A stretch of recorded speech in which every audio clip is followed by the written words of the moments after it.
তারেক রহমানের সাথে সারা বাংলাদেশ ট্যুর করেছি।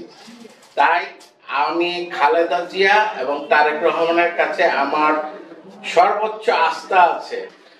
আগের রাজনৈতিক প্রেক্ষাপট আর এখনকার রাজনৈতিক প্রেক্ষাপট তো আকাশ আর জমিনের ভিতর পার্থক্য। আগে তো রাজনীতির অবস্থাই ছিল না।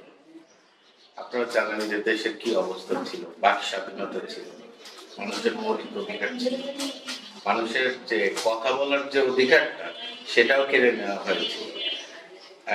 রাষ্ট্র একটা রাষ্ট্রের আঙ্গিকে চলবে, এটা তো স্বাভাবিক।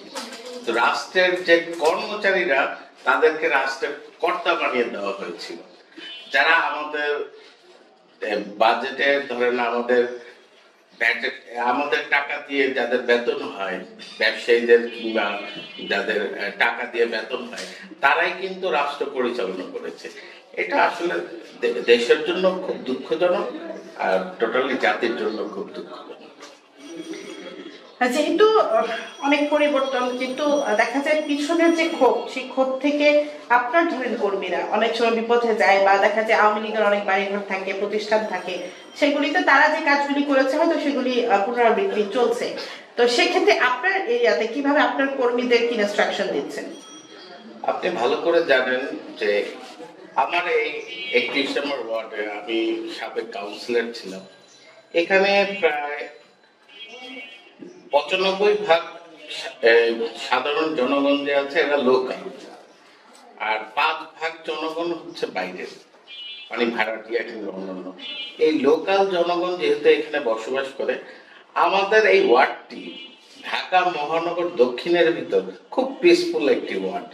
এখানে সবাই সবাইকে চিনে, মানে সকালে ঘুম থেকে উঠে যখন বাসার থেকে বের হয় একে অপরের সাথে কিন্তু সাক্ষাৎ হয়। আর আমাদের এখানে ভ্রাতৃত্বের সম্পর্কটা খুব শক্তিশালী। আমাদের এখানকার ভ্রাতৃত্ব সম্পর্ক খুব মানে মধুর এবং শক্তিশালী। তাই এখানে 5ই আগস্টের পর আমি এখানে দায়িত্ব নিয়ে আমার এলাকায় এই কোন ধরনের অপ্রীতিকর কিংবা বিশৃঙ্খলা জাতীয় কোনো ঘটনা আমার এই এলাকায় ঘটেনি।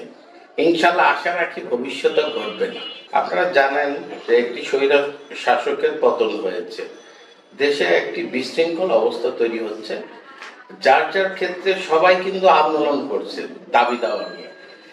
অনেকে যৌক্তিক আন্দোলন আছে, অনেকে নানাবিধ আন্দোলন করছে, সরকারের উপর একটি প্রেসার দিচ্ছে সরকার যাতে তাদের দাবি দাওয়াগুলো মেনে নেয়। আপনারা জানেন দীর্ঘ 16 বছর কেউ তার দাবি নিয়ে সরকারের সম্মুখে যেতে পারেনি। তাই এই স্থানীয় সরকারের নির্বাচনটি এটা মুখ্য বিষয় না। এখন মুখ্য বিষয় হচ্ছে দেশে গণতন্ত্র প্রতিষ্ঠা করা। একটি গণতান্ত্রিক রাষ্ট্র যখন প্রতিষ্ঠিত হবে, সেই গণতান্ত্রিক পন্থায় আমরা যে সরকার গঠিত হবে, সেই সরকার স্থানীয় নির্বাচন করবে। আর আমরা এখানে শুনেছি রাষ্ট্র মেরামতের যে সংস্কার চলছে, সেই সংস্কারের ধারাবাহিকতায় যে আমরা যে বিষয়টি জেনেছি যে আগামীতে স্থানীয় সরকার নির্বাচন কোনো দলের আন্ডারে হবে না, দলীয় প্রতীকে হবে না। আগে যেমন দলীয় প্রতীকে হয়েছে স্থানীয় সরকার নির্বাচন। স্থানীয় সরকার নির্বাচন একটি বিশাল বিষয়। স্থানীয় সরকার কাঠামোটা যদি শক্তিশালী হয়, তাহলে রাষ্ট্রের দুর্নীতি মুক্ত করা যায় এবং রাষ্ট্রটা ভালোভাবে চলার জন্য সহায়ক হয়। আমি দীর্ঘদিন ছাত্র রাজনীতি করেছি। ছাত্র রাজনীতি করার পর আমরা যেহেতু ঢাকা শহরে রাজনীতি করি, তো বেসিক আমার একটা বেসমেন্টের জন্য কিন্তু আমার একটা পরিচয় দরকার ছিল। শুধু রাজনৈতিক পরিচয় না, আপনারা জানেন যে ছোট একটি জনপ্রতিনিধি হলে রাজনীতিতে ভবিষ্যতে আগানো যায়। সেই আঙ্গিকেই আমি কিন্তু এখানে জনপ্রতিনিধি হওয়ার জন্য চেষ্টা করেছিলাম। কিন্তু আমার এই এলাকার সর্বস্তরের জনগণ আমাকে বিপুল ভোটে নির্বাচিত করে আমাকে সবসময় সহযোগিতা করেছে। আপনারা জানেন দূর সময় আওয়ামী লীগের সময় আমি কাউন্সিলর হয়েছিলাম, আর তখন আমার একটি কেন্দ্রে কিন্তু 300 ভোট রাতের বেলা মেরে নিয়েছিল তারা। তারপরে এলাকার জনগণকে সাথে নিয়ে আমি ভোট কেন্দ্র রাতের পাহারা দিয়েছি। আমি এখানেই থেকেছিলাম এবং সারা রাত এলাকার জনগণ আমার সাথে ছিল এবং তারাই আমাকে নির্বাচিত করেছিল।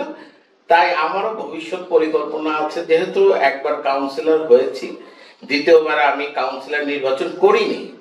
এলাকার জনগণ অনেক বলেছিল, তারপর আমি বলেছি যে আমি আর কাউন্সিলর হব না, যদি আল্লাহ ইনশাল্লাহ যদি আমাকে আল্লাহর দোয়ায় যদি আমি জনগণ যদি আমার সাথে থাকে, ইনশাল্লাহ আমি ঢাকার সাথে ধানের শীতের প্রার্থী হতে চাই। আপনারা জানেন দেশনেত্রী বেগম খালেদা জিয়ারও আমি খুব কাছে ছিলাম। দেশনেত্রী বেগম খালেদা জিয়া দীর্ঘ 4 বছর এই আলিয়া মাদ্রাসার মাঠে হাজিরায় আসতেন।